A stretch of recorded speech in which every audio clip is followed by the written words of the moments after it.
कि नवनिर्वाचित सांसद श्रीमती लवली आनंद जी संचालन कर रहे चंद्रशेखर जी के करीबी और हमारे अभिन्न मित्र सादात अनवर साहब मुख्य अतिथि जो जा चुके हैं, प्राय तो सभी जा चुके हैं। मुझे तो लगा मेरा नंबर ही नहीं आएगा। हरवंश नारायण सिंह जी, राजेंद्र सिंह राठौर जी, राम बहादुर राय जी, अखलाक अहमद जी, अनुज पूर्व मंत्री बिहार के जय कुमार सिंह जी जो चले गए हैं, पूर्व सांसद लालमणि प्रसाद जी, कैप्टन विक्रम सिंह जी, श्रीमती नगीना देवी जी पूर्व विधायक, कल्याण सिंह कालवी के यशस्वी पौत्र प्रताप सिंह कालवी जी, नारद राय जी, मदन सिंह चौहान जी, संजय सिंह जी, निर्मल जी, गोपाल झा जी, राजेंद्र सिंह नरुका जी और यहाँ मौजूद चेतन आनंद भूल ही गए भी कर रहा आजा इधर आजा। चंद्रशेखर जी के पुत्र चेतन आनंद जी, समयाभाव है, मैं ज्यादा कुछ बोलूंगा नहीं। 6 बजे इस हॉल को लॉक हो जाना है, एसी उसी लाइट को ऑफ हो जाना था। मैं रिक्वेस्ट करके आया हूं, तो ये थोड़ा आगे बढ़ा है। मैं 5-7 मिनट में अपनी बातें खत्म कर दूंगा। सर्वप्रथम मैं आप सबको, जो लोग इस कार्यक्रम में अल्पावधि में शॉर्ट नोटिस पर देश के कोने कोने से आए और समयाभाव में कई कारणों से, विभिन्न कारणों से ट्रेन पकड़ने, जहाज पकड़ने लौट भी गए, हम सब का धन्यवाद ज्ञापित करते हैं। इस कार्यक्रम को सफल करने में बीके सिंह जी पटना, रविभान जी छात्र नेता बनारस, अभिषेक जी, निर्भय सिंह जी, सोनू सिंह बलिया, अनुराग कुशवाहा जी, दुर्गेश सिंह जी, अखिल सिंह जी, मनोज भाऊ जी, विवेक सिंह जी, समीर जी, गोपाल झा जी, पूर्व प्रत्याशी संजय सिंह द्वारिका, नरेंद्र सिंह चौहान जी, विशाल सिंह गाजीपुर, सुभाष सिंह जी, सर्वेश सिंह जी, वीर प्रकाश सिंह जी, भाई बंटी जी,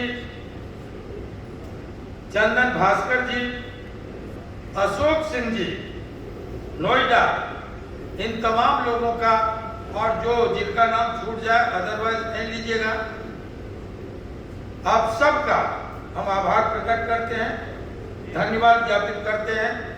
आज मुझे ज्यादा कुछ बोलना नहीं है। मैं सोच के आया था कि अंतिम बॉल पर छक्का मारते हुए अपनी बात खत्म करूं, लेकिन जब मैं पकड़ूंगा तो समय सीमा में चंद्रशेखर जी को बांधना मेरे बस की बात नहीं है। उस विराट व्यक्तित्व को, विशाल वटवृक्ष को शब्दों में बांधना मेरे लिए लाजमी नहीं है। इसलिए मैं अपना आलेख, जो गांधी कैक्टस के फूल में प्रकाशित हो चुका है, और पटना में आप सब बड़ी संख्या में पहुंचकर विमोचन के उस कार्यक्रम को ऐतिहासिक बनाए थे, उसी को पढ़ के मैं अपनी बात खत्म कर दूंगा। चंद्रशेखर जी अब नहीं रहे। आज उनकी 17वीं जयंती है। उनके निधन से एक राजनीतिक युग का अंत हो गया, एक प्रखर और स्पष्ट वक्ता चंद्रशेखर पहले पूरे देश में युवा पुरुष के नाम से जाने गए और बाद में विचारों वाली राजनीतिक धारा के अंतिम राजनेता बनकर उभरे। ठेठ गवई अंदाज, धोती कुर्ता चप्पल वाले साधारण लिबास, बिन सवारे बाल, खिचड़ी दाढ़ी, अलमस्त चाल, मजबूत कदकाठी, आकर्षक व्यक्तित्व, आम और खास दोनों से बगैर बनावटी औपचारिकता, बातचीत की बेबाक शैली, देशवासियों खासकर ग्रामीण भारत से जुड़ाव उनकी विशेषता थी। वे भारतीय राजनीति के उन पुरोधाओं में थे जिन्होंने राजनीति अपनी शर्तों पर की, शुद्ध बलियाबी ठसक के साथ। सुविख्यात समाजवादी चिंतक मधुलिमा ने चंद्रशेखर जी को धोती कुर्ता चप्पल वाला अक्खर प्रधानमंत्री बतलाया। शपथ या विदेश दौरा के लिए जिन्होंने रातों रात सूट या शेरवानी नहीं बनवाई, राष्ट्रीय अंतर्राष्ट्रीय मंचों पर जिसने पढ़कर कभी भाषण नहीं दिया, जब जो अंदर मन ने कहा वही बाहर रखा। वे पॉलिटिशियन नहीं, स्टेट्समैन थे। उनके पास छुपाने को कुछ नहीं था। जो सोचते थे वही कहते थे, जो कहते थे वही करते थे। अद्भुत निर्णय क्षमता के धनी चंद्रशेखर सही अर्थों में गांव और गुदरी के लाल थे।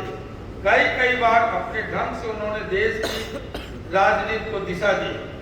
गरीबी हटाओ, बैंकों का राष्ट्रीयकरण, प्रिवी पर्स की समाप्ति जैसे कांग्रेस और इंदिरा जी के समाजवादी कदमों के पीछे चंद्रशेखर जी की सोच थी। कांग्रेस प्रवेश के वक्त इंदिरा जी ने पूछा, आपके जैसे मुखर समाजवादी आखिर कांग्रेस में आने को क्यों तैयार हुए?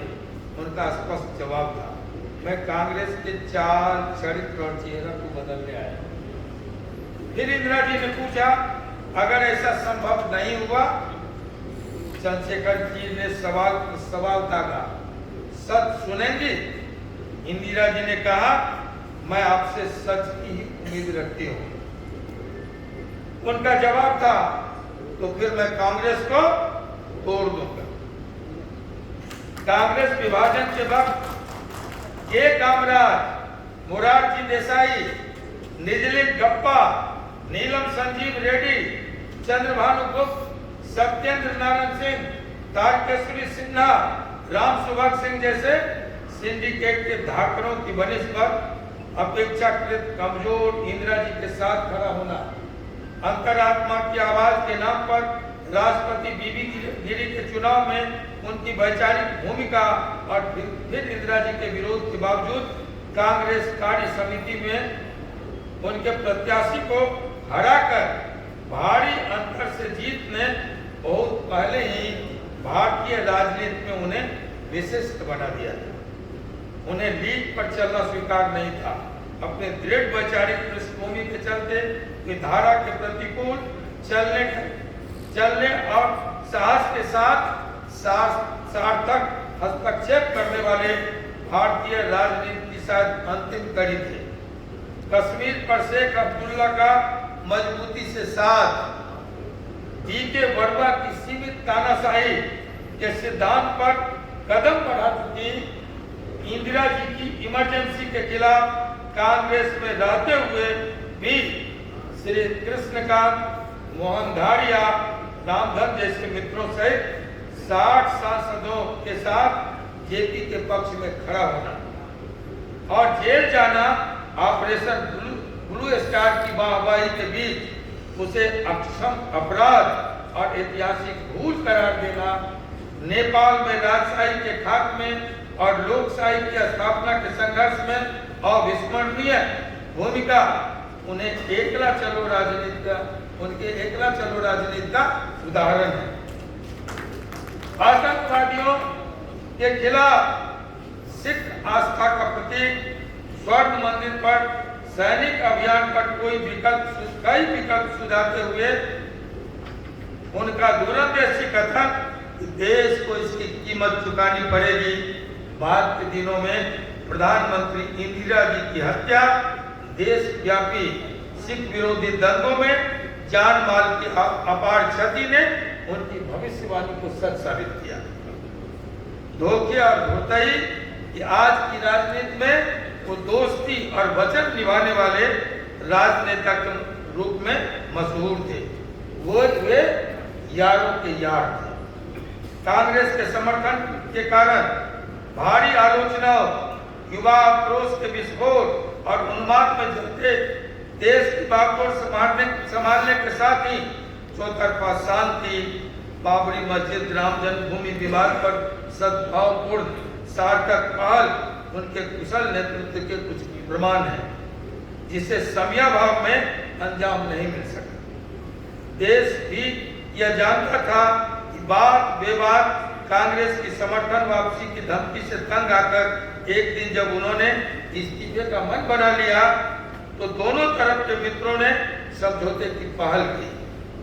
राजीव जी तो मान गए, परंतु चंद्रशेखर जी अड़ गए। उन्होंने कहा, प्रधानमंत्री का पद देश के सम्मान से जुड़ा हुआ है। छोटी छोटी शर्तों पर उसके झुकने से पद की मर्यादा जाती रहेगी। बतौर व्यक्ति चंद्रशेखर कहीं भी झुक सकता है, प्रधानमंत्री चंद्रशेखर कहीं नहीं झुकेगा। विश्वास मत के दौरान सदन में एक प्रतिपक्षी मित्र, जिसका मैं गवाह हूं, के इस व्यंग के इतिहास में प्रधानमंत्री के रूप में चंद्रशेखर सबसे छोटे कार्यकाल के लिए जाने जाएंगे। उन्होंने जवाब में कहा, एवरेस्ट पर लोग झंडा गाड़ने जाते हैं, घर बनाने नहीं जाते। उनके हीरक जयंती पर अपने उद्गार में तत्कालीन प्रधानमंत्री श्री अटल बिहारी वाजपेयी जी ने ठीक कहा, इसका जिक्र कई लोगों ने किया। अपने 5 दशकों के संसदीय इतिहास में मैंने लोकतंत्र के 2 ही पक्ष देखे, एक सत्ता पक्ष, एक प्रतिपक्ष।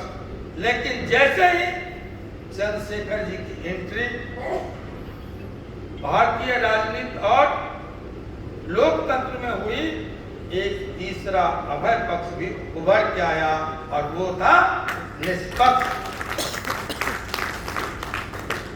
सच, आने वाली पीढ़ी चंद्रशेखर जी को एक निर्भीक निष्पक्ष नायक के रूप में याद करेगी, जो पगडंडियों से चलकर राजपथ, गांव और गरीबी के परिवेश से निकलकर शिखर तक पहुंचने वाले चंद्रशेखर देश की राजनीति के विरल पुरुष।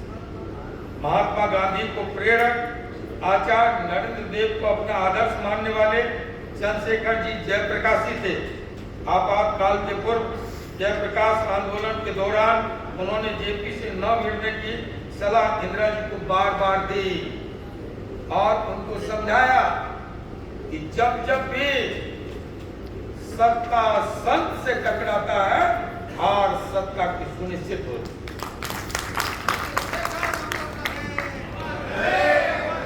गांधी और विनोबा के बाद वह चंद्रशेखर ही थे जिन्होंने पांव पैदल भारत यात्रा की। उस यात्रा क्रम में उन्होंने देश की दारुण दुर्दशा, भूख, प्यास, बेबसी, बीमारी को करीबी से देखा। वे ग्रामीण भारत के प्रतिनिधि प्रवक्ता थे, जिन्होंने गरीबी को न सिर्फ देखा बल्कि स्वयं भोगा भी था। उनके राजनीतिक जीवन और चिंतन की मूल में गांव, गरीब, किसान और मजदूर थे। इसलिए वो मन और आचरण से समाजवादी थे। उनके निधन से समाजवाद का एक पूरा स्तंभ ढह गया। दंगल हो या गैस, उदारीकरण हो या नई आर्थिक नीति, उन्होंने देश को इसके दुष्परिणामों से लगातार सचेत किया। जो अपनी अस्वस्थता के पूर्व अकेले घूम घूम कर इसका मुखर विरोध करते रहे। उनका स्पष्ट मानना था कि भारत अपने स्वदेशी और स्वावलंबन के गांधीवादी समाजवादी फ्रेम में ही आगे बढ़ सकता है। चंद्रशेखर जी से मेरी कई व्यक्तिगत यादें जुड़ी हैं, विस्तार में जाने का यह वक्त नहीं है, लेकिन मैं उन खुशनसीबों में हूँ जिसका जिक्र लवली आनंद ने किया। कि हमारे शादी समारोह में प्रधानमंत्री चंद्रशेखर ने वायुसेना के कई हेलीकॉप्टरों से अपने आधे कैबिनेट के साथ मेरे गांव पंचगछिया पहुंचकर मेरा मान बढ़ाया। पूरे भरोसे के साथ पार्टी का ऊर्जा स्रोत युवा इकाई की कमान मुझे सौंपी। विधायक बनने के तुरंत बाद वर्ष 1990 में नेपाल में राजशाही के खिलाफ लोकशाही की स्थापना की निर्णायक लड़ाई में कूदने का आदेश दिया। अभी हम लोग की तुरंत शादी हुई थी। हम लोग गए थे, लवली आनंद गवाह है, आज विधायक और मंत्री हैं बबलू, तो वो मेरे साथ था, अशोक मेरे साथ था और हम लोग गए थे देहरादून मसूरी। जब उनका टेलीफोन आया, कहा हमने कहा कि मसूरी आए हैं। क्यों? हमने कहा शादी के बाद। हंसने लगी। कहा कि छोड़ो, नेपाल जल रहा है, लोग राजशाही के खिलाफ लोकतंत्र की स्थापना का जंग लड़ रहे हैं, दर्जनों लोग मारे गए हैं और तुम अभी ये वक्त सुहाग रात और ये क्या कहते हैं उसको, हनीमून मनाने का नहीं है, नेपाल जाएगा। और हम लोगों को नेपाल जाना पड़ा, जहाँ तराई के इलाके में तमाम जगह हमने उनकी सभाएं लगवाई और अंदर जाकर मधेसियों को जगाया, नेपाली कांग्रेस का साथ मिला, सद्भावना पार्टी का साथ मिला और नेपाल में लोकतंत्र की स्थापना हुई। और आज भी चंद्रशेखर जी को अपने देश के समाजवादी ही नहीं, क्रांतिकारी ही नहीं, बदलाव हर पक्षधर लोग दुनिया भर में आज भी अपना आदर्श मानते हैं और चंद्रशेखर जी को आज भी वहाँ के लोग प्यार से नेपाल का गांधी कहते हैं। पदार्पण से प्रस्थान तक चंद्रशेखर जी भारतीय राजनीति में हर समय प्रासंगिक थे। इस विचारवान विराट व्यक्तित्व को कुछ करने के लिए निहायत सीमित समय 4 महीने मात्र मिला, परंतु गांधी, लोहिया, जयप्रकाश की विरासत इस व्यक्ति ने देश की राजनीति पर अपने ढंग से बिल्कुल अलग छाप छोड़ी। अब वे हमारे बीच आज स्वशरीर नहीं है, फिर भी उनके संघर्ष, विचार और आदर्श युवा पीढ़ी को अपनी पूरी प्रासंगिकता के साथ मार्गदर्शन करते रहेंगे। उनकी 17वीं वर्षी पर श्रद्धा सुमन के साथ मैं नाज़ीज़ आनंद मोहन। साथियों, एक बात जाते जाते मैं, जैसा कि पूर्व वक्ताओं ने कहा, चेतनानंद ने कहा कि मात्र 3 दिन में, परसों मैं आया था, मैंने संजय को कहा दोपहर बाद कि मैं आ गया हूँ, द्वारिका में एक मीटिंग लगाओ। मैंने गोपाल को भी कहा कि बुराड़ी में एक मीटिंग लगाओ। मैंने रवि भान को, भाई अशोक जी को, जो मदन जी के भाई हैं, उन सबको कहा कि ये सामने करनी सेना वाले, क्या नाम है, विपिन, इन लोगों को कहा कि नोएडा में कुछ कार्यक्रम लगाओ। और ये सब कार्यक्रम, ये 5-7 प्रोग्राम मात्र 2 दिन में संपन्न हुआ। ये 2 दिन की शॉर्ट नोटिस पर अगर आनंद मोहन या हमारे जो पूर्व वक्ता हमारे अतिथि हैं वो ये मान लें कि आनंद मोहन ने कमाल कर दिया, तो मैं समझता हूं कि हमारा कोई योगदान इसमें नहीं। हमने तो सिर्फ पहल की। एक ऐसा व्यक्ति चंद्रशेखर जी, आज जो भी लोग हम आपस में मिले, हमने कहा कि आखिरकार चंद्रशेखर जी ने 17 वर्षों बाद हम सबको मिला ही दिया।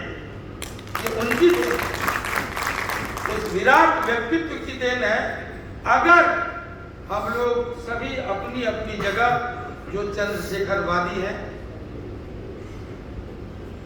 जो उनके शिष्य हैं, हम मित्र तो कम बचे हैं, अनुयायी हैं, वो सभी अगर यहाँ एच.एन. शर्मा जी भी बैठे हुए हैं, हमारे अभिभावक हैं, हो सकते हैं चंद्रशेखर जी के समकक्ष भी नहीं थे, सहयोगी। सच है। राम बहादुर राय जी थे, चले गए, हमारे बुजुर्ग हैं, हमारे अग्रज हैं, लेकिन वो भी चंद्रशेखर जी के समकक्ष नहीं, साथी नहीं कहे जा सकते, सहयोगी कहे जा सकते। अब कुछ चंद सहयोगी हैं और हम शिष्य और आने वाली नई पीढ़ी है। हम सबका दायित्व बनता है कि हम एक साल इंतजार नहीं करेंगे। प्रताप बैठे हुए हैं यहाँ, इन्होंने कहा कि अगले साल, बिल्कुल नहीं, अगले साल नहीं, चंद्रशेखर जी की चौपाल का कारवां बढ़ेगा और आने वाले 8 अप्रैल को उनकी जयंती पर हम लाखों लोग और इस मांग के साथ कि नरेंद्र निकेतन का फिर से नवनिर्माण हो, इस मांग के साथ कि चंद्रशेखर जी को मन में नहीं है, मैं किसी का अपमान करना नहीं चाहता, मैं किसी का अपमान करना नहीं चाहता, लेकिन एक बात बेबाकी से चंद्रशेखर का ये शिष्य कह रहा है, जिन लोगों को भारत रत्न अब मिल चुका है उस श्रेणी में अब चंद्रशेखर का नाम घसीटना जरूरी नहीं। जब बलिया हम गए थे और लोगों ने कहा भारत रत्न चंद्रशेखर जी को मिले, आज की मीटिंग का ये प्रस्ताव होगा, तो हमने कहा था तो भारत रत्न से ऊपर लोक रत्न है। लेकिन आज चूंकि ये एक प्रतीक है, इसलिए ये सदन वर्तमान सरकार से बड़ी विनम्रता से मांग करती है कि अगली जयंती 8 अप्रैल तक हमारी पुरजोर मांग है, गुजारिश है, अपील है, निवेदन है कि चंद्रशेखर जी को भारत रत्न दिया जाए। अब ये उनके लिए ये उपाधि उनके लायक हो या नहीं हो, लेकिन चंद्रशेखर के शिष्यों की अब ये प्रतिष्ठा है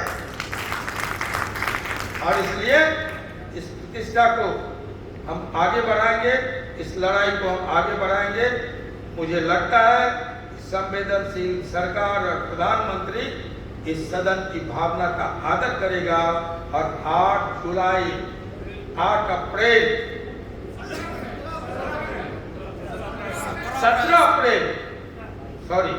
17 अप्रैल के पहले इस बात पर विचार करते हुए इसको मानेगी, ऐसा विश्वास व्यक्त करते हुए आप सबका बहुत बहुत आभार प्रकट करते हुए, धन्यवाद ज्ञापित करते हुए मैं अपनी बात खत्म करूंगा। चंद्रशेखर